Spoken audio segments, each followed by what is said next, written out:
지난달 무역 수지도 적자를 기록했습니다. 벌써 6달 연속 적자인데 전경련은 이대로 가면 무역 적자가 역사상 최대 규모를 기록할 것으로 예상했습니다. 에너지 가격만 안정되면 무역 수지도 곧 흑자로 돌아설 것이란 이 정부의 설명과는 점점 거리가 멀어지고 있습니다. 지난달 주식시장에선 외국인 자금이 2조 원 넘게 빠져나갔습니다.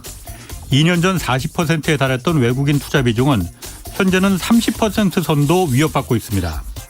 그리고 채권을 발행한 기업이나 국가가 부도났을 때 이 손실을 보상해주는 신용부도 스와프 CDS라는 파생 상품이 있습니다. 한국의 국가부도 위험을 나타내주는 이 CDS 가격이 올 들어 가장 높은 수준으로 치솟았다고 합니다. 그러나 지난주 추경호 부총리는 한국에서 금융이나 외환 위기가 발생할 위험은 그냥 낮은 정도가 아니라 매우도 아니고 매우 낮다고 강조했습니다. 그래서 그런가 정부의 대책도 별로 보이지 않습니다. 지금 경제와 관련된 모든 숫자들이 빨간색인데 경제를 책임진 이 당국자들만 너무 낙관적인 거 아닌지 모르겠습니다. 네, 경제와 정의를 다잡는 홍반장, 저는 KBS 기자 홍사원입니다. 홍사원의 경제쇼 출발하겠습니다. 유튜브 오늘도 함께 갑시다.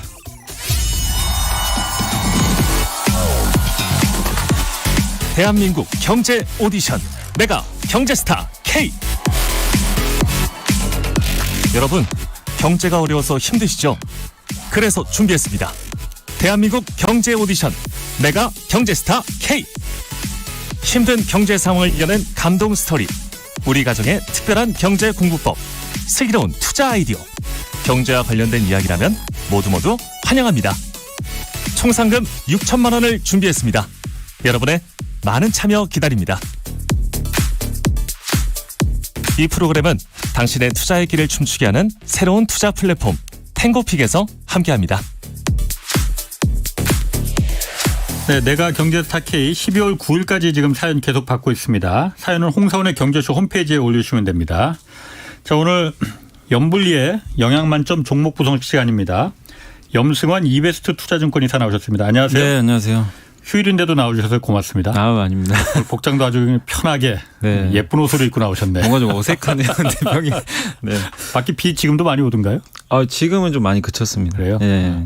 자, 먼저 반도체 업체 미국의 마이크론 있잖아요. 네네네. 여기가 올해 이제 앞으로 4분기 실적이 매우 낮을 것이다, 네. 이런 분석이 나왔다고 해요. 네. 일단 우선 마이크론은 어떤 회사입니까? 마이크론은 이제 세계 3위죠. 점유율 아마 제가 알기로는 24% 정도 유지하는 걸로 아는데, 그러니까 D램 있죠. D램에서 메모리. 이제 메모리 반도체 중에 D램에서 삼성이 1등이고, 그 다음에 하이닉스가 2등이고, 이제 마이크론이 3위인데 이 세 개 업체 합치면 점유율이 한 4~5% 정도 되거든요. 그러니까 결국에 이 D램 3사가 과점을 하고 있고요. 전 세계 시장을. 그중에 이제 한 축을 담당하는 미국의 대표적인 그런 기업이다. 예전에 아마 일본 기업이 좀 이제 예전에 일본에 제가 이름까지는 기억 안 나는데 한참 이제 그 삼성, 하이닉스, 마이크론, 일본 기업들까지 이렇게 춘추전국 시대가 한번 있었거든요. 근데 도시바, 애니시 이런 D램. 근데 도시바 이제 낸드 플래시로 어쨌든 살아남았는데 당시에 이제 일본 기업들도 좀 힘들었었고, 그다음 대만 기업도 있잖아요. 지금 나냐가 좀 살아는 남았는데 점유율은 얼마 안 되죠. 근데 그럴 때 이제 마이크론이 그 일본 기업을 좀 인수를 해가지고 이제 어쨌든 덩치를 좀 키웠고 이제 세계 3등 업체로 이렇게 지금 유지를 하고 있습니다. 3등인데 왜 실적이 앞으로 이렇게 부진할 거라고 일단 왜 보는 거예요? 일단 이제 왜 마이크론을 먼저 보냐면 마이크론은 좀 회계 기준이 좀 달라요. 이제 우리나라 같은 경우는 보통 이제 3개월에 한 번씩 끊잖아요. 3, 6, 9, 12. 근데 여기는 지금 8월까지예요. 그러니까 6, 7, 8월이 이 하나의 분기입니다. 그러니까 한국은 9월에 끝나잖아요. 3분기가. 근데 마이크론은 한 달 전에 끊어요. 그래서 이제 이 실적도 되게 빨리 발표하고 그래서 이제 보통 반도체 풍향계로 불립니다. 그러니까 삼성전자 하이닉스는 물론 삼성전자가 아마 이번 주에 발표를 하지만 실제 이제 그건 잠정이고 확정 실적은 이번 달 말에 하거든요. 그러면 이제 자세한 내용은 사실 이번 달 말 돼야 우리가 알 수가 있어요. 근데 마이크론은 이제 벌써 지난주에 발표를 했잖아요. 자세한 실적을. 그래서 가장 한 달 먼저 항상 발표하기 때문에 많은 이제 반도체 투자하시는 분들이나 주식시장 참가하는 분들이 마이크론 실적을 항상 이제 염두에 두는 거죠. 이게 어떻게 전망을 하나.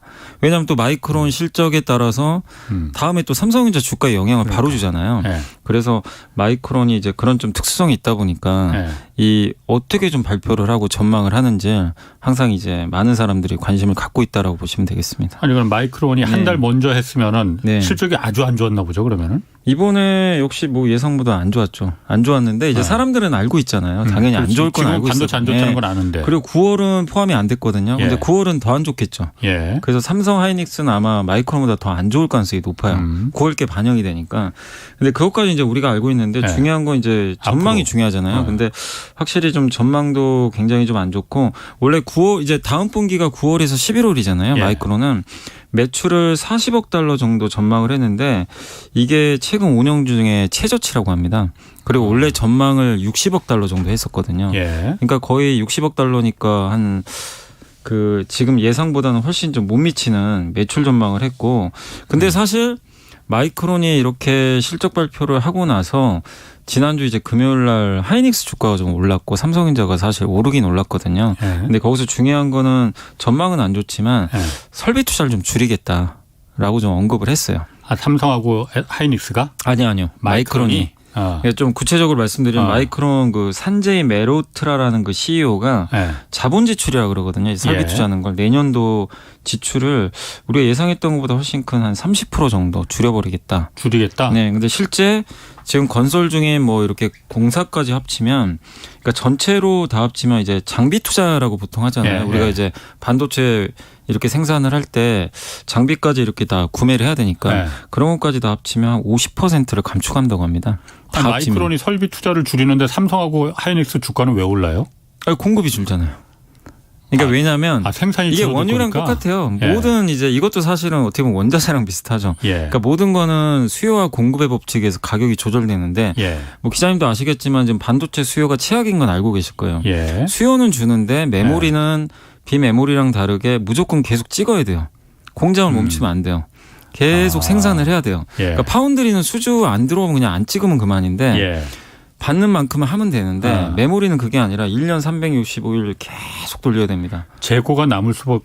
네, 근데 그러면. 여기서 재고를 받아줘야 되죠. 예를 예. 들면은 저희 고객사 예. 구글이 받아줘야 되는데 아. 구글도 재고가 많아요. 예. 그러니까 삼성은 생산을 해요. 예. 예를 들면 이런 거죠. 내가 좀 깎아줄게. 예. 가져가. 예. 안 가져가요. 재고가 많으니까 더 깎아주든가. 근데 삼성도 예. 더는 못 깎죠. 아. 근데 삼성이 그 재고를 안고 있는 거예요. 아 그래서 그래서 메모리가. 보통 이게 재고가 예. 정상 재고보다 한 몇 주가 더 많대요. 근데 예. 문제는 지금 안 팔리니까 예. 계속 생산은 해야 되는데 예. 수요 안 되니까 재고는 계속 늘어나니까 가격은 급락을 하죠. 그럼 이제 방법은 수요를 증가시키든가 예. 공급을 줄여버리면 되거든요. 어. 둘 중에 하나잖아요. 근데 수요를 증가시킬 방법이 없잖아요. 그렇지. 지금. 예. 그래서 마이크론도 지금 똑같은 상황이에요. 예. 그래서 마이크론 CEO가 내년 상반기까지 어렵기 때문에 예. 공급 줄이겠다. 예. 그래서 원래 설비 투자하려던 것도 줄이고 감산까지 하겠다고 언급을 해버렸어요. 감사는 그러니까 어차피 있는 장비에서는 그건 24시간 계속 돌려야 돌리는데 되니까. 이제 그 약간 손해를 봐야 되겠지만 예. 이제 뭐 예를 들면 100개 생산하던 거를 뭐 70개만 생산하든지 속도 조절하는 거죠. 아 그러니까 조금 24시간 돌리긴 돌리는데 예. 2개 만들 시간에 1개만 뭐 그런 거죠. 만든다. 예를 들면. 예. 그래서 그러면 이제 공급은 어쨌든 줄잖아요. 예, 예. 그러면 재고도 예전보다는 좀 줄 수가 있겠죠. 과거보다는.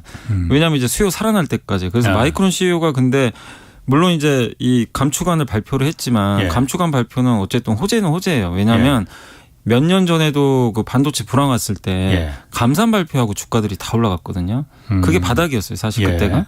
그리고 다시 좋은 사이클이 왔거든요. 예. 그래서 이게 항상 반복이 되다 보니까 예. 많은 투자분들이 진짜 감산하나 안 하나 이거 기다리고 있었어요. 아. 근데 그날 그걸 발표하니까 바로 그 이제 금요일 날 우리나라 시장에서도 삼성 하이닉스가 다 올랐고 또 한 가지 더 있었던 게 이제 마이크론 CEO가 물론 좀 낙관적으로 얘기를 했지만 예. 내년 하반기엔 수요가 더 많아질 것 같다. 공급보다. 예. 좀 낙관적으로 피력을 했어요. 그러면 보통 주가가 6개월 선행하잖아요. 예. 그럼 내년 하반기면 7월이잖아요. 예. 그러면 얼마 안 남았네. 예를 들면 뭐 올해 내년 1월이나 12월이면 반도체 주가 돌리겠구나. 견디면. 예, 왜냐하면 이제 항상 6개월 선행을 해서 움직이니까 업황에. 그러면 CEO가 직접 이렇게 내년 하반기를 언급했다는 건 내년 공급은 줄고 하반기에 수요 증가하는데 예. 그러면 하반기는 가격 올라갈 거고 그러면 주가는 항상 6개월 선행하니까 지금 10월이고 예. 이제부터는 좀 투자해도 되지 않을까? 이런 이제 기대감들이 나오면서 주가가 좀 움직였던 것 같아요. 그럼 삼성이나 삼성전자나 하이닉스도 반도체 감산 계획 뭐 이런 게 있습니까? 아직은 발표는 안 했죠. 그래요? 근데 왜냐하면 이제 보통 IR 할 때 발표하는데 지금 이제 기대는 하고 있어요. 사람들이. 그렇구나. 지금 이 상황에서 마이크론이 먼저 치고 나갔는데 삼성 하이닉스도 같이 가지 않을까. 왜냐하면 옛날에는 예. 이게 서로 치킨 게임을 많이 했어요. 그러니까. 왜냐하면 예. 서로 이제 점유율 늘려야 되니까. 예. 근데 지금은 3개 업체밖에 없어요. 자기네들끼리 싸울 이유가 없어요. 아니 싸울 이유가 없습니까? 네. 제가 지금 드는 생각이 그거거든요. 옛날에 어쨌든 우리가 일본하고 치킨 게임을 통해서 네. 일본 반도체 업체들을 어쨌든 이겼잖아요. 이겼죠. 그래서 오늘날의 메모리를 한국이 70%를 독점하게 네. 된 거잖아요. 네. 나머지 24%가 지금 마이크론이라면서요. 여기서 마이크론이 어느 정도의 그야말로 재무구조가 탄탄한 회사인지 모르겠지만은 탄탄하죠. 제목은. 탄탄한가요? 예. 아니 다 탄탄해요. 반도체에서. 탄탄해요? 돈을 워낙 많이 벌어서. 그러면은 어쨌든 네. 여기서 치킨 게임을 한 번 더 해서 이 삼성전자나 하이닉스나 여기가 마이크론을 3등 업체를 갖다가 죽이는 너무 좀 잔인한가? 뭐 하여튼 그런 전략은 좀 가능하지 않은 건가요? 근데 만약에 그렇게 해서 자기 혼자만 하게 됐을 때 예. 다른 업체들이 같이 따라와 줄 수도 있는데 예. 만약에 안 따라와 주고 본인 혼자 그냥 가격을 낮추면 점유율을 늘릴 수는 있겠죠. 예. 순간적으로 늘릴 수는 있겠죠. 왜냐하면 근데 지금은 구매자들의 심리를 좀 봐야 되는 게 뭐 예. 구글이나 이런데 뭐 우리 소비자들도 마찬가지죠. 이번에 애플 아이폰까지도 뭐 안 팔리나 이거 들리잖아요. 예. 반도체 가격이 떨어지는 게 중요한 게 아니라 이 살 여력이 없는 거죠. 예전처럼 가처분 소득이 많이 줄어들었잖아요. 예. 그러다 보니까 지금 이 상황에서 가격 낮춘다고 과연 소비를 하겠냐 이거죠. 그러면 만약에 그게 그 소비가 안 돼 버리면 예. 마이크론 혼자 망해버릴 수도 있어요. 잘못하면. 그래서 이제 그런 무리한 수를 던지진 않을 것 같고 예. 그리고 어쨌든 이제 지금 3사가 과점인데 예. 자기 혼자 무리해가지고 이런 손실 감당할 이유도 별로 없고요. 예. 예전처럼 그렇게 뭐 점유율 지금 유지해도 막대한 돈을 벌거든요. 반도체 가격만 유지가 되면. 예. 그래서 장기적으로는 그리고 마이크론은 어쨌든 먼저 감산 얘기를 꺼냈잖아요. 마이크론은 예. 점유율 경제 안 하고 예. 자기가 제일 먼저 꺼냈어요. 못 견디니까 예. 먼저 꺼낸 그럼 거 삼성 아니에요? 하이닉스 입장에서 오히려 좋죠. 예. 오히려 먼저 이렇게 해줬기 때문에 예. 따라가면 되거든요, 사실. 그래요. 삼성 하이닉스는 그리고 특히 하이닉스나 삼성이 감사는 그러니까 경쟁을 하기가 되게 힘든 어려움 중에 하나가 뭐냐면 일단 하이닉스 입장에서는 인텔을 인수하느라고 한 10조 정도 썼잖아요. 예. 부채잖아요, 대부분. 인텔의 메모리 사업. 네, 메모리 예. 그 낸드 플래시 사업을 예, 갖고 예. 왔기 때문에 그거 갚아야 되거든요. 예. 그러면 어쨌든 현금 흐름을 유지를 해야 돼요. 계속해서 그거 갚을 때까지는. 예. 그리고 다른 거 투자도 안 할 수도 없는 상황이고 기술 개발도 해야 되잖아요. 하기는. 그 돈 들어갈 데가 많아요. 사실은. 그 상황에서 무리하게 또 치킨 게임 할 이유도 없고 그렇군요. 차라리 이렇게 해서 수익성 유지하는 게 훨씬 낫거든요. 예. 지금 뭐 잘못하면 뭐 메모리 적자난다는 얘기까지 나오거든요. 예. 그리고 삼성전자는 물론 여유는 있는데 삼성전자는 파운드리 투자 또 많이 해야 되거든요. 지금 예. 어쨌든 TSMC 잡아야 되기 때문에 예. 거기 들어가는 돈을 확보하려면 메모리에서 벌어야 돼요. 예. 그래서 3사가 이런 또 관계가 있기 때문에 무리해서 치킨 게임을 할 이유가 지금 전혀 없다. 그렇군요. 이렇게 보고 있습니다. 저는 그래서 메모리는 반도체는 항상 사이클을 탄다고 하잖아요. 네. 그러니까 그게 그러니까 왜 사이클을 타지? 이게 그냥 안 팔릴 때는 좀 안 만들고 쉬었다가 좀 하면 되지 그런데 이게 24시간 계속 돌려야 계속 되는 해야 거예요. 돼요. 그러니까 재고 관리를 안 되는 거고요. 네, 그러니까 범용 제품이라 그래요. 이게 범용이기 때문에 우리 그 양복 중에 기성복 있잖아요. 예, 예. 기성복 같은 거예요. 그것도 계속 만들어야 되잖아요. 사실 공장을 가동을 중단하는 순간 사실은 이제 그 고정비가 너무 많이 나가니까. 그럼 그 TSMC나 뭐 이런 파운드리 사업은 그거는 주문을 받아야 돼요. 주문을 받아야 되니까 재고 왜냐하면 관리가 자기가 훨씬 먼저 용이하겠네. 만들 수가 없어요. 예. 그 그렇지, 메모리는 물론. 예. 어떤 특징이 있냐면 여기 스마트폰에 들어가는 게 하이닉스든 삼성이든 뭐 그렇죠. 상관없지. 마이크론 상관이 없어요. 예, 예. 그냥 넣으면 돼요. 다 똑같아요, 예, 예. 사실은. 예. 뭐 기능도 거의 똑같고. 예. 근데 애플의 그 칩 있잖아요. 예. 그거는 TSMC에 맡기잖아요. TSMC 외에는 못 만들어요. 그렇지. 그럼 그 설계를 칩은 해주는 애플에만 거니까. 들어가요. 예, 예. 그러니까 이제 이게 좀 다른 거죠. 아무 칩이나 쓸 수가 없어요. 그럼 재고 관리나 이런 거는 그 비메모리 TSMC가 주력하는 그런데 훨씬 더 좀 낫겠네 그러면. 네, 왜냐면 이제 왜냐면 관리하기가 좋은 게 이제 왜냐면 주문 받은 대로 하면 되니까. 근데 메모리는 이제 그게 아니다 보니까. 호황일 땐 그래서 훨씬 좋아요. 메모리가. 수요가 많을 때는. 예. 그만큼 계속 나가니까. 근데 이런 불황이 오면 그렇구나. 굉장히 좀 고생을 하는 거죠. 그럼 삼성전자 주가는 지금 뭐 5만 전자를 는 고사하고 지금 4만 전자로 내려앉게 생겼다 뭐 이런 얘기가 있는데 증권가에서는 어떻게 잡고 있습니까? 삼성전자 이게 아무래도 삼성전자가 우리나라 주식시장에서 가장 시총이익 기업이니까 뭐 대표니까. 지금도 개인 투자분들이 많이 사고 계시고. 예. 근데 어쨌든 지금 이번에 뭐 실적 전망 안 좋은 건 다들 아실 거고요. 예. 고점 대비해서 한 46% 빠졌는데 한 그 하이투자증권의 송명석 연구원님이 안 그래도 보고서를 하나 썼어요. 최근에. 예. 거기 나온 거대로 이제 말씀을 드리면 보통 PBR이라 그러죠. 이제 자산 가치의 몇 배 정도 되냐 지금 주가가. 근데 지금 현재 삼성전자 PBR이 1.07배입니다. 올해. 예. 올해 현재 그 벌어놓은 그 돈 예. 대비해서 1.07배인데 이게 그 리만 사태 있잖아요. 2008년도. 예, 예. 그때가 금융위기 때. 1.17배였어요. 금융위기보다 지금 더 낮아요. 주가가. 예. 예를 들면 밸류에이션상으로. 제일 낮았을 때가 2015년도에 중국 신용위기 터졌을 때. 예. 그때가 0.94배까지 간 적이 있었거든요. 그래서 뭐 유럽 위기, 뭐 미중 무역 전쟁, 코로나 다 합치면 위기 때마다 밸류 계산을 해봤어요. 예. 평균이 1.09배래요. 그러니까 위기 때 다 더한 예. 그 평균을 냈더니 그때보다는 낫네. 지금 그때보다 1.07배니까 예. 낮고 그래서 계산을 했더니 최악 그냥 예. 중국 신용이익이 0.94배이면 얼마 나오나 예. 계산을 했더니 46,300원이 나와요. 그러면 4만 전자 갈 수도 있어요. 예. 만약에 그때처럼 간다면 최악이면 그럼 여기서 12% 정도 예. 하락을 할 수가 있어요. 예. 근데 이제 지금 이제 평균적으로는 1.09배니까 그렇게 계산하면. 네, 그러니까 지금 상황에서는 투자할 만하다 충분히. 1.09배로 지금이 그러니까 지금 주가가 1.09배라 07배죠. 07배니까 09배보다도 낮고. 그리고 보통 이제 그 주가가 보통 이렇게 그 언제 올라가냐면 그 메모리 반도체 기업들 주가가 물론 여러 가지 이유들은 변수들은 있겠지만 금리가 좀 약간 이제 인하되거나 금리 인상 사이클이 종료되면 유동성이 좀 이제 다시 증가하잖아요. 예. 그럴 때 되면 또 올라간대요. 보통 그때 1.5배까지 올라갔대요. 예. 그때. 그래서 만약에 1.5배로 계산을 하면 지금 주가 수준에서 한 50% 정도 상승 여력은 있다. 그래요. 그래서 지금은 언젠가는 또 미국 금리 상승이 멈출 거기 때문에 지금은 상승 여력이 훨씬 크잖아요. 지금 주가에서 50%대 12%니까. 그래서 지금은 좀 분할로 매수할 때다라는 이제 그런 내용은 좀 있긴 있습니다. 아까 그 마이크론 반도체가 그러니까 내년 하반기라고 하셨나? 그 수요가 내년 하반기에 수요가 좋아진다. 그거는 무슨 근거로 그때 왜 늘 거라고 보는 거예요? 일단 이제 재고 조정이 그때쯤에 끝난다고 보는 것 같고 그리고 이제 지금 많은 사람들이 지금 내년 상반기면 근거는 있는 겁니까 그러면? 그러니까 뭐라고 CEO가 직접 근거를 얘기한 건 아니에요. 그러니까 그렇게 그냥 낙관적으로 얘기를 한 건데 이제 증권가에서 추정하기로는 이거죠.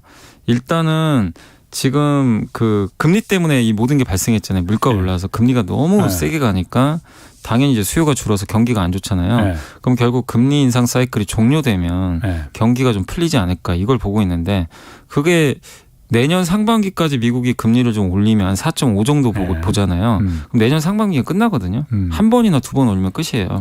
하반기부터는 동결로 갑니다. 아니면 인하할 수도 있죠.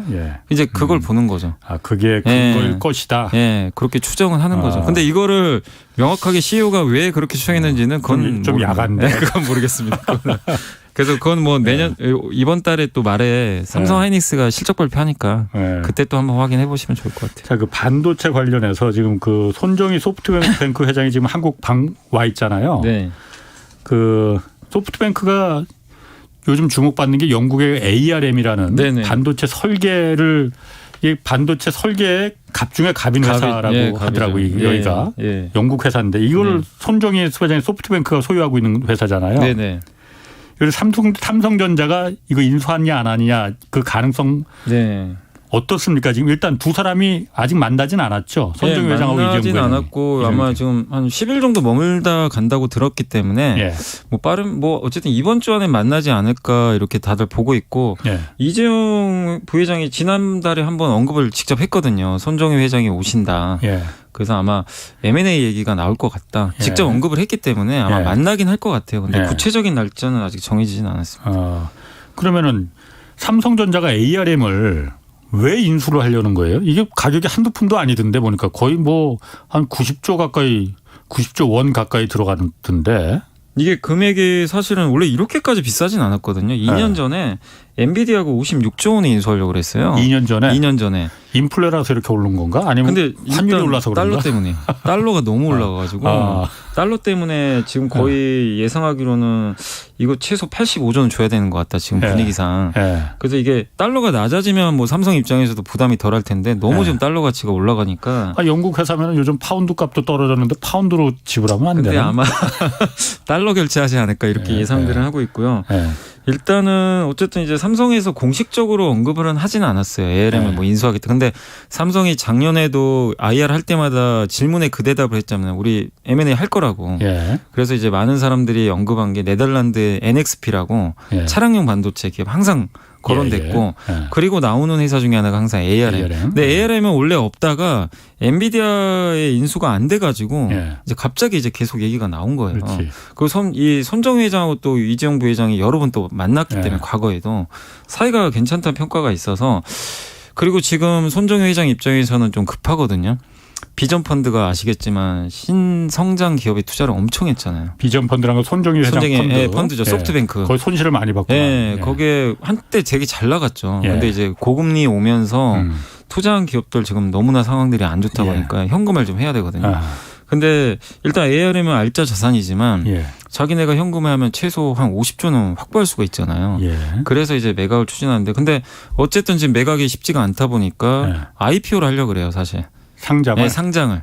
그래서 이번에 그러니까 ARM은 아직 상장이 안 되는 사고. 비상장 회사입니다. 그래서 이번에 그 최근에 CFO 있죠. 재무 담당자, 최고 재무 담당자에 IPO 전문가를 또 영입을 해놨대요. 그러니까 이제 이런 걸 종합해 보면 IPO를 일단 병행을 하되 추진을 하는데 그 과정에서 인수협상만 잘 맞으면 뭐 거의 누가 될지 모르죠. 삼성이 될 수도 있고 매각도 하겠다. 그러니까 아마 투트랙으로 가는 것 같아요 지금. 그 몸값 올리려고 그러는 거 아닌가? 그럴 수도 있죠. 근데 일단 상장을 어쨌든 매각이 안 될 수도 있으니까 지금 워낙 매각하려면 이해관계가 너무 복잡하잖아요. 그래서 일단은 IPO가 기본 원칙인 거는 같아요. 그렇군요. 그럼 근본적으로 삼성전자는 이 ARM이라는 데는 반도체 그 회로 설계하는 회사라는 거 아니에요? 그 툴을 공급하는 회사라는 거 아니에요? 여기를 인수하면 삼성전자는 뭐가 더 득이 되는 거예요? 이게 메모리 반도체 득이 되는 건가? 아니면 뭐 스마트폰 만드는 데 도움이 되는 거예요? 일단 이제 ARM은 이제 설명을 해드리면 여러분이 쓰시는 이 스마트폰에 메모리 반도체도 있지만 이 두뇌라 그러죠. AP라 그러죠. 이제 AP 칩이죠. 그러니까 그 PC로 따지면 CPU. 그게 이제 AP 같은 건데 이 AP를 원래는 이제 지금 PC는 대부분 인텔이 독점했지만 이 모바일 AP는 춘추전국 시대잖아요. 애플은 자기가 직접 만들고 퀄컴은 지금 삼성은 대부분 퀄컴 거 쓰고 있고 그래서 뭐 이런 또 엔비디아도 자기가 직접 칩을 만들고 근데 그런 이제 칩을 만들 때 이 원천 기술이 있어야 돼요. 설계를 해야 되는데 설계 원천 기술로 이 ARM 걸 다 써요. 전 세계 이 칩의 90%를 ARM 그 설계를 쓴다고 하더라고요. 그래서 갑 중에 갑이. 근데 이걸 이제 가져다가 애플도 뭐 예를 들면 자기네 칩으로 또 바꾸는 거죠. 애플도. 애플도. 그러니까 이제 이걸 인수하게 되면 어쨌든 삼성 입장에서는 일단 반도체 생태계 또 최상단으로 갈 수가 있어요. 설계 분야에서. 설계 분야에서. 그 삼성이 지금 삼성도 엑시노스라는 그 스마트폰에 들어가는 AP를 만드는데 아마 아시겠지만 발열 문제니 뭐니 해가지고 지금 제대로 채택이 안 되잖아요. 그래서 퀄컴 걸 쓰고 있는데 이걸 인수함으로 인해서 어쨌든 설계 능력을 더 확보할 수도 있는 거고 자세한 건 더 봐야 되겠지만 어쨌든 삼성 입장에서는 굉장히 좋죠. 가격이 비쌀 수는 있는데 이걸 인수함으로 인해서 역량을 키울 수도 있고 그리고 수많은 기업들이 지금 ARM 걸 쓰고 있는데 이 회사를 지배하게 되잖아요. 그만한 값어치가 값어치가 충분히 있는 거죠. 그러니까 엔비디아도 괜히 인수하려고 했던 건 아니거든요, 사실. 아니 그런데 삼성 같은 경우에는 어쨌든 메모리 반도체도 하고 반도체 설계는 뭐 사실 생소한 뭐 하고 있나? 하고 약한 있어요. 분야잖아요. 그런데 주력은 이제 메모리 반도체하고 지금 파운드리 위탁 생산을 좀 해보려고 지금 TSMC 따라잡겠다고 하는 거잖아요. 근데 지금 그 반도체 설계가 애플도 지금 ARM 거에 의존을 하고 있다면서요. 뭐 많은 나라들이 많은 기업들이. 그러면 삼성은 반도체만 만드는 게 아니고 파운드리만 하는 게 아니고 그 스마트폰이나 다른 IT 기기를 만드는 회사잖아요. 사업이 서로 충돌하는 거잖아. 애플하고도 충돌하고 다른 IT 기업들하고 충돌하기 때문에 그 파운드리 위탁 생산을 그래서 애플도 그것 때문에 설계도 혹시 우리가 그죠, 맡기면은 삼성이 그거 보고 자기네 그 스마트폰하고 삼성 갤럭시하고 이렇게 뭐 할까봐 저라도 좀 우려가 될 것 같아요. 그래서 삼성 파운드리 안 맡기고 대만의 TSMC에 맡긴다고 하는 생각도 있잖아요. 실제로 그런 것도 있을 테고. 그럼 만약 삼성이 ARM까지 인수해버리면은 애플이나 이런 데는 도저히 삼성 파운드리에는 맡길 것 같지가 않은데 그럼 삼성은 파운드리를 포기하겠다는 건가 그러면? 아니요. 근데 그렇게 보실 필요 없고 지금 어차피 안 맡기잖아요. 지금도 안 맡기기 때문에 삼성 입장에서 잃을 게 없죠. 삼성 입장에서는 애플이 만약에 지금 엄청나게 많이 맡겨줘요. 아니면 조금이라도 물꼬가 터졌어요. 그럼 삼성은 잃을 게 좀 생길 수도 있어요. 기자님 말씀대로. 근데 애플 물량은 단 하나도 없어요. 그 삼성은 이번에 3나노를 출시를 먼저 했는데도 고객사가 많지가 않아요. 고전하잖아요. 그러니까 삼성과 TSMC 차이가 너무 많아요. 그러니까 삼성 입장에서는 잃을 게 많으면 또 고민할 수도 있지만 지금 상황에서는 잃을 게 없거든요. 어차피 추격자 입장이고 그리고 ARM을 인수를 하게 되는 순간 어쨌든 이제 이걸 지배하게 되잖아요. 그러면 오히려 이 파운드리 그러니까 뭐 애플은 안 할 수도 있겠지만 다른 고객사들이 삼성에 맡길 수도 있죠. 오히려 제가 봤을 때는 오히려 이 생태계를 가져가고 있기 때문에 그래서 그리고 지금 경쟁 관계라고 또 보기도 어려운 게 물론 이제 스마트폰에서는 경쟁을 하지만 삼성은 지금 엑시노스 점유율이 얼마 안 돼요. 근데 엔비디아가 예전에 인수하려다가 이 독과점 문제 때문에 근데 퀄컴하고도 경쟁이 치열하잖아요. 점유율도 높고. 근데 삼성은 지금 점유율이 미미합니다, 사실은. 그렇죠. 그러니까 이 경쟁자들이 경쟁자로 보질 않아요. 아직은 좀 자존심 상할 수 있겠지만 점유율만 보면. 그래서 그런 문제에선 자유로운데 다만 이제 어쨌든 기자님이 이제 말씀하신 대로 그런 뭐 애플도 그런 생각 하겠죠, 당연히. 하니까 인수를 아예 못하게 만들 수는 있겠죠. 반대를 하거나 뭐 미국 정부에 로비를 한다거나 뭐 그러니까 이건 아니다. 이렇게 인수를 해버리면 어떡하냐. 그럴 수는 있는데 만약에 인수를 하게 되면 어쨌든 뭐 애플을 떠나서 다른 업체들이 삼성 파운드를 굳이 안 쓸 이유는 저는 별로 없다. 그래요? 이렇게 보고 있어요. 아니, 삼성이 만드는 스마트폰이나 여러 가지 다른 전자 제품들 그런 그 칩이 들어가는 그래서 서로 충돌이 되는 쪽이 되는 업체끼리는 제가 그 경쟁회사 사장이라면 굳이 그 ARM이란 그 설계까지 갖고 있는 삼성에 이걸 파운드를 굳이 맡겨야 될까? 근데 이제 그럴 수는 있는데 문제는 이제 지금 삼성은 워낙 점유율이 낮기 때문에 이럴 게 없고 그리고 만약에 이제 삼성이 그 설계 그 자산을 확보해 가지고 예를 들어서요. 엑시노스를 이제 정말 고품질로 잘 만든다고 한번 예상을 해볼게요. 그럼 그 파운드리를 다 삼성이 한단 말이에요. 그럼 그렇지. 삼성의 파운드리 역량은 더 늘어나요. 그거만으로 오히려 선순환 구조. 그 퀄컴 안 쓰면 돼요. 야 너네 저리 가. 그냥 우리 삼성 거 쓸래. 이래버리면 오히려 퀄컴의 입장이 더 난처해질 수도 있고. 그러니까 삼성 입장에서 ARM 인수하는 게 사실은 좋죠. 100조 가까운 돈을 들이더라도 그게 훨씬 더 그 짭짤한 거다. 근데 문제는 이제 인수가 되겠느냐가 문제죠. 그게 가능은 한 얘기입니까, 그거? 근데 사실상 대부분의 전문가들은 인수 안 될 것 같, 인수는 불가능할 것 같다. 보고 있고요. 뭐 엔비디아도 못했고 독과점 이슈가 또 생길 수도 있는 거고 반대를 또 많이 하겠죠. 그러니까 다른 나라에서 엔비디아 같은 경우는 어디서 미국에서 반대를 했죠. 미국과 유럽이 아마 영국에서도 반대한 걸로 알고 있어요. 이 두 국가 그냥 안 된다 해서 그냥 안 됐던 거고 삼성은 사실은 독점은 아니기 때문에 반독점에 좀 걸긴 애매해요. 이건 삼성은 회로 설계나 이런 거는 뭐 아직은 약하기 때문에 그래서 뭐 그걸로 걸긴 뭐 어려운데 어쨌든 뭐 만약에 반대를 해버리면 못할 수는 있는데 그래서 지금 가장 유력하게 거론되는 거는 이번에 한 지분 20% 만약에 상장을 할 수 있잖아요. 상장은 보통 프리 IPO라고 상장 전에 먼저 자금 조달을 해요. 외부 투자 유치를 받아요. 그걸 프리 IPO라고 하는데 거기서 손정희 회장이 한 20% 정도를 삼성의 지분을 좀 넘겨주지 않을까 이런 얘기는 좀 나오고 있습니다. 그러니까 먼저 ARM이 그냥 상장을 먼저 하고 소프트뱅크 소유 하에서 거기서 이제 지분을 갖다 한 20% 정도를 삼성한테 줘서 그러니까 상장 전에 미리 한 20% 주는 거죠. 그렇게 되면 상장을 하면은 몸값이 더 올라가는 겁니까? 떨어지는 겁니까? 상장하면 이제 보통 지금보다 올라가는데 근데 이제 그건 뭐 지금 워낙 또 IPO 시장이 안 좋으니까 사실 어떨지 모르겠지만 그게 좀 가장 유력하지 않나. 독과점 이슈를 피하기 위해서 일부 지분 유치, 예. 지분 투자 요 정도 예상들을 많이 하시더라고요. 그렇게 하면은 독과점 이슈나 이런 거에 뭐 왜냐하면 위배되는 건 20% 아니에요? 가지고 뭐 경영권을 또 장악할 수는 없기 때문에 예. 최소한 50%는 가져가야 되잖아요. 예. 그렇기 때문에 이제 그거는 이제 그런 이슈에서는 좀 자유롭죠. 그렇군요. 그리고 아니면 이제 다국적 기업과 그냥 컨소시엄 맺는 거죠. 삼성 혼자 하는 게 아니라 뭐 하이닉스 이번에 기사 보니까 SK 하이닉스 방문한다는 얘기도 좀 있더라고요. 예. 그래서 이제 삼성, 하이닉스, 뭐 인텔 이 예. 연합군 구성해서 예. 공동 인수 뭐 이런 얘기도 나오긴 합니다. 그렇군요. 네. 자, 다음 주제로 넘어서 정부가 요즘 뭐 주식시장이 워낙 안 좋다 보니까 증시 안정 펀드 이 카드를 꺼내 들었다고 하는데 일단 증시 안정 펀드 이게 뭡니까 이게? 이게 증안펀드라고 네. 아마 2년 전에 기억하실 거예요. 그 3월에 폭락장 왔었잖아요. 코로나 때. 코로나 때 폭락했죠. 네, 그래서 이제 금융기관 이제 집합시켰죠. 집합시켜가지고 10.7조 원 모았어요. 모아서 뭐를 하냐면 네. 그 상장 지수 이제 이 인덱스 펀드 같은 데 있잖아요. 네. 그러니까 예를 들면 이제 주식을 직접 사긴 그러니까 그래서 주가 방어 이제 주식시장 방어를 방어용으로. 위해서 10.7조 원을 모아놓고 네. 이거 시장 더 급나가면 투입해서 막자. 요겁니다. 아 그러니까 금융기관들한테 각각 좀 네, 수렴해서 출자를 하는 거죠. 아. 예. 그래서 이제 뭐 우리나라 대형 금융 지주사가 많이 예. 자금을 출자했는데 음. 그걸 해서 이제 하려고 했는데 예.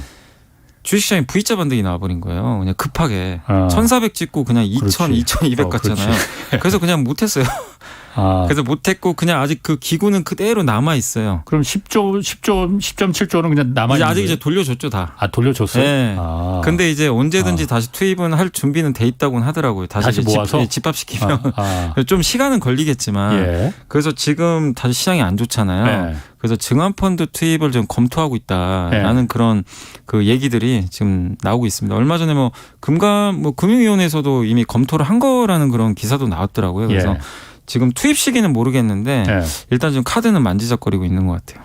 아니 그러면 지금 어쨌든 그 증시가 V자 반등을 할 가능성도 제가 봤을 때 아직은 별로 없을 것 같은데 지금 하면 되는 거 아니에요? 뭘 검토를 하나 그냥? 근데 바로 지금 하면 되지? 검토를 하고 있고 이제 네. 왜냐하면 일단은 조금 시간은 걸리죠. 이제 다시 또 얘기를 해서 예. 자금을 또 모아놔야 될 거 아니에요. 그래서 이제 각 그 뭐 금융기관에 또 통보도 해야 되고 예. 거기서 이제 모아야 되기 때문에 좀 일정 시간도 걸리고 약간 이제 그런 걱정도 하는 것 같아요. 예.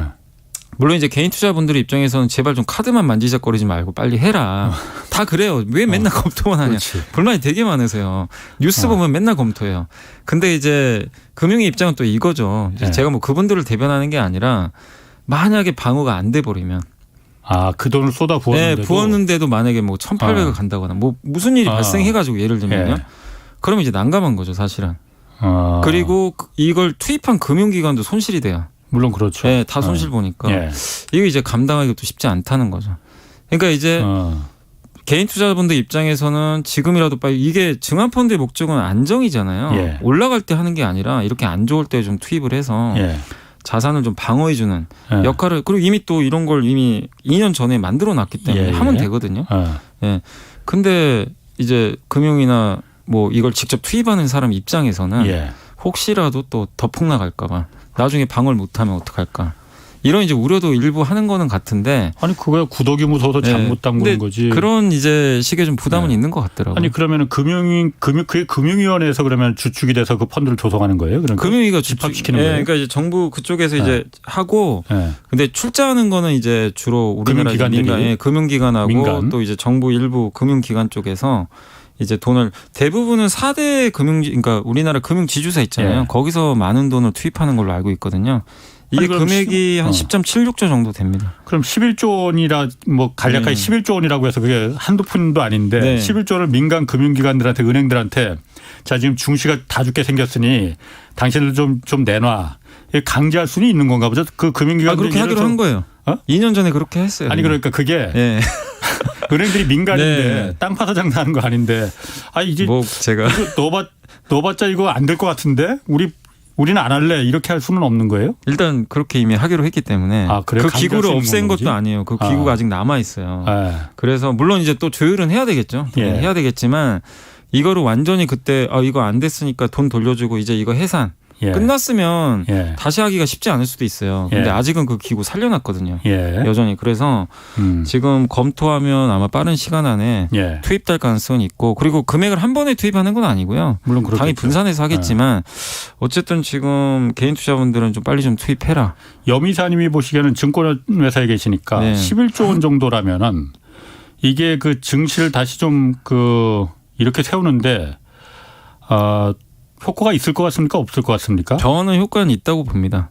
왜냐하면 주식 증권회사에 계셔서 그렇게 말하는 거 아니에요? 아니 근데 옛날에도 이런 적이 몇 번 있었어요. 이거 이번만 있는 게 아니고 증안펀드 투입한 게 옛날에 1990년 3조 원 끝나고 엄청난 폭락장에서 한번 투입을 했었고 그때 예. 뭐 깡통 계좌 때문에 한번 했었고 2003년 신용카드, 예. 2008년 금융위기 때. 예. 근데 실제로 그거 투입하고 나서 물론 바로 간 건 아닌데 예. 증시가 안정화되고 올라갔었거든요. 예. 그래서 효과는 있었고 예. 물론 이게요. 일각에선 그래요. 이게 시총 대비 증안펀드 비중이 0.53%밖에 안 돼요. 전체 그렇지. 시총으로 시총 따져. 대비하면 그렇죠. 네, 근데 하루 거래 대금이 예. 지금 이제 막 거의 10조 원대 막 초반 나오잖아요. 예. 거래 대금과 비슷하거든요. 예. 그래서 투입을 하면 당연히 이제 이게 뭐 방어가 무조건 된다가 아니라 심리적인 안정 효과가 생기죠. 이게 좀 심리적인. 정부가 안전판 이렇게까지 예, 해주는구나. 해주는구나. 예, 그리고 주식시장에 투자하신 분이 지금 옛날하고 다른 게 1,100만 명이 들어왔고 예. 어쨌든 많은 돈들이 들어왔죠. 지난 한 2년 동안 140조 개인 투자분들이 투자를 하셨거든요. 예. 근데 이 상황에서 결국에 계속 주식시장에 돈도 빠져나가지만 예. 자산 손실이 일어나게 되면 예. 우리나라 경제도 당연히 안 좋죠. 소비가 감소할 수밖에 없기 때문에 가뜩이나 지금 모든 자산 가격이 다 떨어지고 있잖아요. 그런 상황에서 어쨌든 저는 뭐 엄청난 효과를 떠나서라도 이거를 하는 것만으로도 심리적인 좀 충분히 그럼 이거 검토만 지금 하는 게 아니고 언제 그럼 결정이 되는 거예요? 그거는 검토만 하다 날 새겠네. 지금 검토만 하고 있대요. 아직까지. 그러니까 이거는 언제 결정될지는 아직 그거는 모르고. 아직 명확하게 나온 게 전혀 없습니다. 그리고 또 하나가 지금 정부에서 하는 게 추진하고 있는 게 공매도 금지 전면 금지 방안도 지금 또 검토 중이라고 하던데 네네. 예전에 옛날에 한번 있었죠. 코로나 때 한번 했다가 네. 지금 하도 또 일단 요즘 공매다 어디를 가장 많이 쳐요? 뭐 아무래도 삼성전자하고요. 뭐 LG 에너지 솔루션, 뭐 셀트리온 같은 예. 그런 대형 대표주들한테 지금 그 공매도가 좀 상당히 여전히 많이 나오고 있고 네. 장이 안 좋다 보니까 그 제가 알기로는 일평균으로 한 4천억 정도 공매도 나오는 것 같아요. 그럼 많은 건가? 그게 왜냐하면 이제 7, 8월이 장 올라갈 때는 한 2천억, 3천억밖에 안 됐거든요. 아하. 근데 이제 어쨌든 늘어나곤 있어요. 안 좋게 보는 거군요, 그러면. 네, 안 좋게 보는 거고 예. 어쨌든 공매도는 지금 최근에 시장이 안 좋으니까 예. 계속 좀 증가하고 있습니다. 그러면 이게 공매도 전면 금지가 다시 시행되면은 효과가 좀 있을라나요? 있을 가능성이 높죠. 왜냐하면 2년 전에 이제 공매도 전면 금지했잖아요. 예. 그때 실제로 물론 그것 때문에 무조건 오른 건 아니죠. 뭐 금리도 인하하고 그래서 예. 올라간 건데 그게 맞물렸죠. 그때 무슨 일이 있었냐면 어쨌든 공매도를 이제 못 하니까 쇼커버링이라고 공매도를 쳤던 세력들이 다시 사요. 사서 이제 갚아줘요 그냥. 당분간 못하면 무기한 이제 연기가 되잖아요. 그러면 지금도 공매도를 어쨌든 공매도는 매도거든요. 네. 매도니까 매도 물량이 일단 없어지겠죠. 그거 그렇지. 하나라도 효과 있는 데다가 공매도를 했던 세력이 일단 또 갚을 확률이 높아요. 그냥 가만히 두고 있으면 세금 내야 돼요. 그러니까 수수료라 그러죠. 빌린 데다 수수료 줘야 되거든요. 비싼 수수료를 계속 내고 있어야 되니까. 그러면 그 공매도 세력 입장에서도 굉장히 위축될 수밖에 없죠. 그래서 두 가지 효과가 있는 거죠. 이 환매가 들어오는 데다가 매도 물량을 줄게 하는 그 두 가지 효과 때문에 충분히 좀 효과가 있는 대책인데 아직까지 근데 어쨌든 지금 정부 이것도 계속 검토만 지금 하고 있는 상황입니다. 검토하다 날 새겠네. 네. 아니 그런데 사실 제가 공매도에 대해서는 하도 일반 투자자들이 불만이 많잖아요. 네. 이거 기관이나 외국인들한테 너무 과다한 혜택이 돌아가다 보니까 이 기울어진 운동장이다. 그래서 일반 투자자들이 사실 원하는 거는 기관 투자자나 외국인 그 혜택을 없애라는 거였잖아요. 그죠. 예. 근데 정부가 내놓은 대책은 그래 그럼 일반인들 너희들도 그럼 이들 혜택을 줄게 이렇게 돼버린 거잖아요. 일반인 투자자들이 그걸 원하는 게 아니잖아요. 원하는 게 아니죠. 그러니까 이게 저도 좀 그 뉴스를 두고 좀 아쉬웠던 게 뭐냐면 개인이 원하는 거는 그러니까 혜택을 없애버리라는 거 아니야. 외국인 기관도 무기한 그러니까 무제한이잖아요. 사실 무제한 차입하지 말고 그냥 똑같이 뭐 예를 들면 뭐 3개월만 딱 제한을 두든가.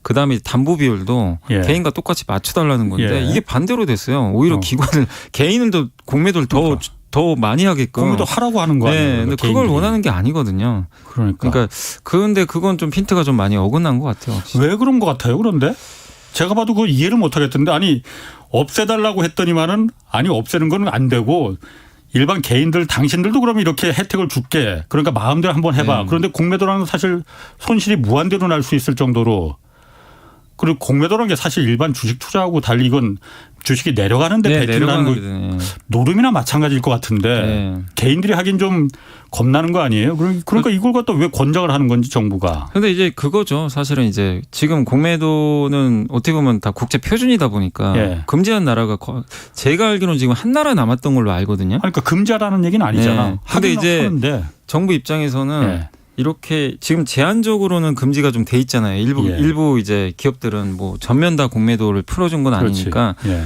근데 이 상황에서 또 공매도 어쨌든 규제를 또 강화하고 이러면 예. 그거죠. 뭐 외국인 또 자금이 나갈 수도 있고 또 MSCI 선진지수 편입이 또 안 될 수도 있다 보니까 예. 그런 것 같은데 근데 어쨌든 지금 제 생각엔 개인들의 이렇게 또 원하고 있고 예. 또 지금 시장 분위기가 안 좋잖아요. 예. 그래서 지금 이런 상황에서는 좀 전면적으로 공매도를 일단 한시적으로라도 그러게요. 금지하는 게 맞지 않나. 네. 저도 그렇게 좀 생각은 하고 있습니다. 그러니까 정부가 검토하는 그 증시안정펀드는 이건 좀 검토가 좀 필요할 것도 같아요. 왜냐하면 민간 은행들이 10조 원 넘게 돈을 그 내는 건데 그 펀드에 그게 날아갈 수도 있으니 그건 예. 검토를 좀 신중하게 해보는 것도 좋은데 공매도 전면 금지는 이렇게까지 증시 주가가 이제 추락하는데 정부가 이 정도는 좀 검토만 할 게 아니고 빨리 결정을 해줘도 좋을 것 빨리 좀 같은데. 해야 되지 않나 저도 그렇게 좀 생각은 하고 있습니다.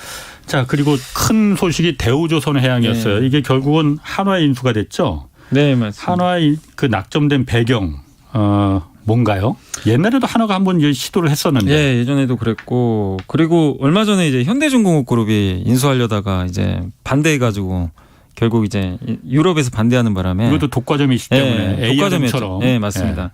그래서 안 됐는데 결국에 이제 이번에 하나로 아직 최종 결정 난 건 아니고 예. 11월 말에 이제 본계약을 체결을 하게 되고요. 예. 좀 내용을 말씀드리면 하나 에어로스페이스가 1조 원을 투입을 하게 되고요. 예. 지분 한 24.7% 가져가게 되고 예. 하나 시스템, 하나 임팩트 파트너스 그리고 나머지 하나 에너지 자회사 3개가 예. 이제 공동으로 지분을 인수한다. 예. 이렇게 보시면 좋겠습니다. 그래서 49.3%총 2조 원에 예. 인수하는 이제 계약을 11월에 체결을 할 것 같고 예. 다만 이제 다른 회사에서도 예를 들면 뭐 다른 그룹이 야, 우리도 하겠다.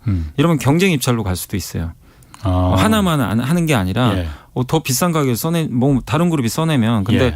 뭐 지금 증권가에서는 그럴 가능성 거의 없다. 그냥 하나가 인수하지 않을까. 예. 이걸 인수할 만한 기업은 거의 없다고 지금 보고 있고요. 근데 이제 하나가 인수한 배경은 원래 이제 저도 기사나 이런 건 내용을 좀 찾아보니까 이 분리매각을 좀 기대했었나 봐요. 분리? 방산. 대우조선해양이 우리나라에서 잠수함 군함을 가장 잘 만들어요. 뭐 거의 1등입니다. 예. 뭐 근데 요걸 가져가면 하나 에어로스페이스가 무기 만드는 기업이잖아요. 방산업체니까. 그러면 요것만 딱 가져오면 예. 이제 어떻게 보면 육해공 포트폴리오가 완성이 될 수도 있잖아요. 아. 근데 물론 이제 공 쪽은 한국항공우주로 인수를 해야 되겠지만 어떻게 보면 공군은. 예. 근데 어쨌든 지금 육상, 예. 해상을 이제 확보할 수가 있기 때문에 예. 진짜 뭐 예를 들면 이제 세계적인 예. 그 방산 회사가 될 수도 있는 거죠. 그렇겠네. 네, 근데 그걸 인수하는 거는 뭐 주주분들이 봐도 예. 합리적이죠. 그러게. 또 예. 방산은 굉장히 또 매력 있는 요즘 뭐 쪽이니까. 잘 예. 인기도 높고 근데 이제 결론적으로는 전체 다 인수하게 돼버린 거예요. 다른 것까지 네, 일반 상선. 뭐 상선까지. 이거 원래 대우조선해양은 상선이 훨씬 크잖아요. 뭐 예, LNG선, 예. 컨테이너선. 예. 근데 이제 정부에서 아마 얘기를 했겠죠. 다 인수하는 쪽으로 얘기가 된 것 같아요. 그러니까 하나는 분리 매각을 원했던 것 같고 예. 정부는 당연히 다 전체죠. 통매각이죠. 통매각을 해야 이게 어쨌든 민영화가 되니까. 예. 근데 어쨌든 이제 하나그룹에서는 뭐 정확하게 어떤 조건이 있었는지 모르겠지만 이걸 전체 다 인수하는 쪽으로 결론이 났고 그러다 보니까 주가가 그날 폭락을 했습니다. 하나도 폭락하고 대우조선도 폭락했어요. 둘 다. 왜? 왜냐하면 이제 설명을 해드리면 하나는 예. 하나 이제 그룹 입장에서 예. 2조 원을 드려야 되잖아요. 2조 원 매각 예. 인수대금. 예. 근데 하나 에어로스페이스가 이번 폴란드에 수출했잖아요. 예. 그 돈의 이제 많은 부분을 인수하는데 들여야 된단 말이에요. 예. 무기 팔아서 어쨌든 인수할 수 있어요. 예, 그렇죠. 근데 방산과 상관없는 것까지 인수를 해야 되잖아요. LNG선 상선. 네, 이게 하나그룹과 무슨 상관이 있는지 그렇죠. 잘 모르겠고 주주분들 이제 그게 좀 이제 이해가 안 가는 거고. 예. 그리고 대우조선해양은 부채가 10조입니다. 예. 부채가 너무 많아요. 근데 이제 나중에 2조 원 혹시 갖고 되느냐. 지금 매년 적자예요. 예. 몇 천억씩 돈을 까먹어요. 예. 이게 만약에 앞으로 뭐 지금 조선업황이 지금은 좋지만 예. 또 혹시라도 나중에 불황이 오고 예. 그러면 예. 이걸 또 누가 감당하겠냐 이거죠. 예. 이런 문제도 좀 있고 예. 그러다 보니까 이제 이게 시너지 효과가 과연 날까? 예. 이제 이런 걱정이 좀 되는 거죠. 투자할 때 하나도 투자할 때가 많아요. 돈이 지금 예. 뭐 태양광도 해야 되고 예. 무기도 해야 되고 예. 여러 가지 신재생 에너지. 근데 여기에 상선 쪽에 어쨌든 돈 들어가야 되잖아요. 부채도 갚아야 될 거고. 예. 근데 여기에 대해서 이제 투자들이 우려한 거죠. 이것도 승자의 저주에 빠지면 어떡할까. 옛날에 금호그룹이 대우건설 인수해가지고 그렇죠. 한번 거의 망해버렸잖아요. 예. 이제 그래서 시너지 효과에 대해서 의문부호가 있어서 예. 어쨌든 일단 하나그룹은 주가가 폭락을 했고 금호가 대우가 아니고 아시아나 말씀하시는 거지? 금호가 예전에 그 대우건설 인수했잖아요. 대우건설? 네, 대우건설. 예. 인수하는 것도 너무 예. 비싸게 인수해가지고 예. 힘들어졌죠. 그리고 이제 대우조선은 그럼 왜 빠졌냐? 예. 대우조선은 이제 회사 입장은 좋아요. 예. 회사 입장에서 매각을 하잖아요. 예. 어쨌든 민영화하고 지금 제일 급한 게 돈이 없어요. 부채가 예. 너무 많으니까. 예. 그래서 이거 넘기는 건 좋아요. 예. 주주 입장에서는 안 좋아요. 왜냐하면 이게 유상증자로 하거든요. 예. 삼자배죠. 주식 수가 2배가 돼요. 주식이 늘어나니까. 그러면 주당 가치가 반토막 나는 거예요. 예. 그래서 다음 날 주가가 거의 한 20% 폭락을 해버렸어요. 대우조선도. 주식 수가 늘어나니까. 주식 수를 늘려서 그러니까 그걸로다가 한화에다가 매각. 예를 들면 옛날에 그 은행들이 많이 했던 게 출자전환과 비슷한 거죠. 예. 출자전환할 때 주식으로 받았잖아요. 그럼 주식 수가 엄청 늘어나잖아요. 그러면 그 회사 주식 갖고 있던 사람들은 손해를 엄청나게 봤죠. 예. 주식 수가 너무 많이 늘어나니까 은행들이 돈을 그거를 이제 그 출자를 할 때 주식으로 받았거든요. 다. 예.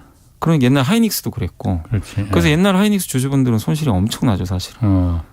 아니 출자 전환하고 그게 같은 경우인지 모르겠는데 그럼 이런 경우에 그 주식수가 유상증자를 결정하게 돼서 우리가 매각하겠다라는 거는 일반 개인 투자자들한테는 그냥 감내해라 이렇게 해도 되는 거예요? 그러니까 일단 지금 이게 민영화는 해야 되는데 지금 부채는 10조인데 이걸 그대로 놔두면 회사가 잘못하면 자본 잠식 빠지고요. 상폐당할 수도 있어요, 사실은. 망하는 것보단 낫지 않느냐. 근데 그래서 회사 입장에선 괜찮은 거예요. 회사 입장에서는. 회사 입장은 당연히 근데 이제 주주 가치 측면에서 보자는 거죠. 예. 뭐 주주 입장에서도 망하는 것보다 나은데 문제는 주식 수가 2배가 늘어나니까 어쩔 수 없는 거죠. 주당 가치는 반토막 날 수밖에 없어요. 그건 감내할 수밖에 없는 거네요. 지금 이 상황이 참 딜레마인 거죠. 사실. 망하는 것보단 나으니까. 근데 이제 주주 가치는 또 떨어지고 참 그게 어려운 거죠, 사실. 그럼 그 인수대금이 2조 원이라고 하셨잖아요. 2조 원이면은 가격은 적당한 걸 원래는 그 산업은행이 갖고 있었던 거잖아요. 이게 산업은행이 갖고 있었는데 인수 가격에 대해서는 이것도 좀 논란이 많은 게 원래 현대중공업이 인수할 때 6조 원 정도였거든요. 현대중공업이 인수하려고 했던 게 올해 초 아니었었나? 언제? 아니 이제 몇 년 됐어요. 몇 년 되다 최종적으로 이제 유럽에서 이제 불어난 게 올해죠. 올해고 몇 년 전에 그때가 아마 2019년 제가 한 몇 년 전으로 기억하는데 그때 한 6조 원 정도로 아마 가격을 했던 걸로 제가 기억이 나거든요. 근데 지금 이번에 2조 원 정도니까 확실히 가격은 훨씬 낮아졌죠. 그리고 그동안 이제 공적 자금 투입한 것도 굉장히 많은 걸로 알고 있거든요. 그러니까 어쨌든 손해를 크게 본 거죠. 아니 대우조선해양이 요즘 뭐 그 새로 수주받는 실적도 굉장히 좋다 뭐 그래서 지금은 안 좋지만 앞으로 좋을 거다 하는데 왜 가격은 더 낮아졌을까? 일단은 수주를 받는 건 좋은데요. 지금 문제가 막 원자재 가격 올라가고 이래서 아직도 적자예요. 그리고 지금 수주 받는 게 실적으로 잡히는 건 2년 후에 잡혀요. 그러니까 지금 비싼 배들은 내년하고 내후년에 실적들이 잡힙니다. 그래서 지금 증권가 전망을 보면 2024년은 돼야 좀 제대로 이익을 낼 걸로 보고 있거든요. 그렇구나. 근데 그 과정에서 회사가 살아야 될 거 아니에요. 어쨌든 돈을 확보해서. 지금 이게 좀 급한 거죠. 그리고 또 한 가지 문제가 거기 지금 얼마 전에 왜 대우조선 그 해양 그 하청 업체들 그 파업해서 지금 손배소 문제가 470억 원 지금 물어내라 한 게 아직도 진행 중이잖아요. 소송도. 네. 이거는 어떻게 되는 겁니까? 그러면 그 한화로다가 대우조선해양이 인수가 되면은? 이거는 뭐 그것까지는 저도 좀 확인을 못 해봤는데 네. 어쨌든 지금 손해배상을 지금 안 물으면 이거 네. 배임 명의로 들어간다고 그러더라고요. 또 안 물으면 배임이 된다. 네, 배임이 된다. 왜냐하면 회사에 손해를 줬기 때문에 예. 회사 입장에서도 어쨌든 손해배상을 책임을 물어야 되거든요. 예. 가만두면 배임에도 걸리고. 예. 그래서 지금 내용을 살펴보니까 일단 하청업체들이 있잖아요. 예. 거기랑 좀 개별 협상해서 결론을 내는 걸로 하는데 좀 시간은 걸릴 것 같더라고요. 그렇군요. 예. 알겠습니다. 자, 염승환 이베스트 투자증권이사였습니다. 고맙습니다. 네, 감사합니다. 내일은 김학균 센터장과 함께 선진국의 신용 위기가 글로벌 리스크로 전이되는 상황 좀 자세히 살펴보겠습니다. 지금까지 경제와 정의를 다잡는 홍반장 홍사원의 경제쇼였습니다.